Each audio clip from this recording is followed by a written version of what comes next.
பரவாயில்லையே. ஸ்ரீலங்கா ஃபர்ஸ்ட் மேட்ச்ல தோத்துருந்தா கூட செகண்ட் டெஸ்ட் மேட்ச சூப்பரா டிரா பண்ணிட்டாங்களே. இப்படி வந்து சொல்ற மாரி தான் Sri Lanka versus west Indies second test match வந்து இருந்துச்சுங்க. இந்த மேட்ச்ல வந்து ஸ்ரீலங்கா தான் ஃபர்ஸ்ட் இன்னிங்ஸ்ல ஃபர்ஸ்ட் பேட்டிங் பண்ணாங்க. 549 ரன் எடுத்து தாங்க டிக்ளேர் பண்ணாங்க. இந்த அளவுக்கு ஸ்கோர் விடுறதுக்கு முக்கிய காரணம் யாருன்னு பார்த்தீங்கன்னா, உடாரா. நல்ல பேட்டிங் பெர்ஃபார்மன்ஸ குடுத்து 188 ரன் வந்து எடுத்து அசத்தி புட்டாரு.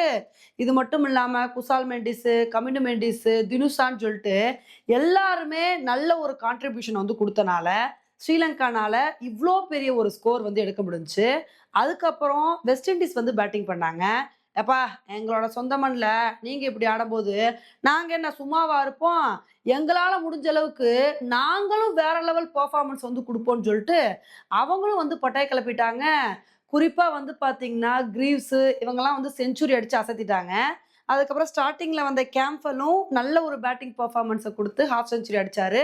சாய் கோப் செஞ்சுரின்னு சொல்லிட்டு, இவங்களும் நல்ல பேட்டிங் பெர்ஃபார்மன்ஸ் வந்து குடுத்தனால, இவங்களும் 499 ரன்னுக்கு வந்து ஆல் அவுட் ஆயிட்டாங்க. அதுக்கப்புறம் ஸ்ரீலங்கா செகண்ட் இன்னிங்ஸ்ல 251 ரன் எடுத்து டிக்ளேர் பண்ணாங்க. இதனால வெஸ்ட் இண்டீஸ் வந்து 302 ரன் எடுத்தா வின் அப்படின்ற சிச்சுவேஷன் வந்து இருந்துச்சு. சரி இந்த மேட்ச்ல ஏதாவது நடக்குமா? ஸ்ரீலங்கா நல்லா பவுலிங் பெர்ஃபார்மன்ஸ் குடுப்பாங்க அப்படின்னு நினைக்கும்போது, அப்பதாங்க கேம்ப்வெல்லும், பிரண்டன் கிங்கும் நாங்க அவ்வளோ ஈஸியா விடமாட்டோம். நாங்க விக்கெட்டே போக விடமாட்டோம் அப்படின்னு சொல்லிட்டு செகண்ட் இன்னிங்ஸ்ல விக்கெட்டே விட்டு குடுக்கல. 2 பேருமே சொல்லி வச்ச மாரி ஹாஃப் செஞ்சுரி அடிச்சு அசத்திட்டாங்க. கரெக்ட்டா வந்து பார்த்தீங்கன்னா, இந்த மேட்ச் வந்து ரிசல்ட் இல்லாம ட்ரா ஆயிருச்சுங்க.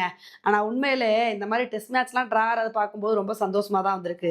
ஏன்னா, டெஸ்ட் மேட்ச் தான் வந்து இன்ட்ரெஸ்ட்டா இருக்கும். இப்ப அதுவே இன்ட்ரெஸ்ட் இல்லாத மாரி 3 நாள்ல மேட்ச் முடியிறது, 4 நாள்ல மேட்ச் முடியிறது அப்படின்னு சொல்லி ஒன் சைடாவே சில மேட்சஸ் வந்து போயிருது. அப்படி இருக்கும்போது, ஸ்ரீலங்கா, வெஸ்ட் இண்டீஸ் 2 பேருமே ஈக்குவலான பெர்ஃபார்மன்ஸ் வந்து குடுத்து, இந்த மேட்ச வந்து ட்ரா பண்ணியிருக்காங்க.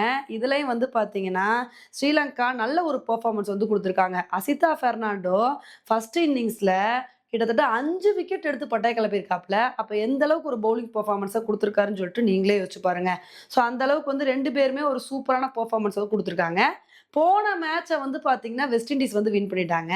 இதனால இந்த மேட்ச் ட்ரா ஆனாலுமே கூட வெஸ்ட் இண்டீஸ் வந்து ஸ்ரீலங்காக்கு எதிரான டெஸ்ட் சீரிஸ 1-0 அப்படின்ற அடிப்படையில வந்து வின் பண்ணிட்டாங்க. ஆனா போன மேட்ச் தோத்தாலும், இந்த மேட்ச நாங்க விடமாட்டோம், ட்ரா பண்ணுவோம் அப்படின்னு சொல்லிட்டு ஸ்ரீலங்கா நல்ல ஒரு பெர்ஃபார்மன்ஸ குடுத்து ட்ரா பண்ண வச்சிருக்காங்க. ஓகே ஃபிரெண்ட்ஸ், இந்த ஒரு மேட்ச பத்தி நீங்க என்ன நினைக்கிறீங்க அப்படின்றத என்னோட கமெண்ட் செக்ஷன்ல போடுங்க. இதே மாரி இன்னொரு வீடியோல உங்கள வந்து மீட் பண்றேன். Bye friends.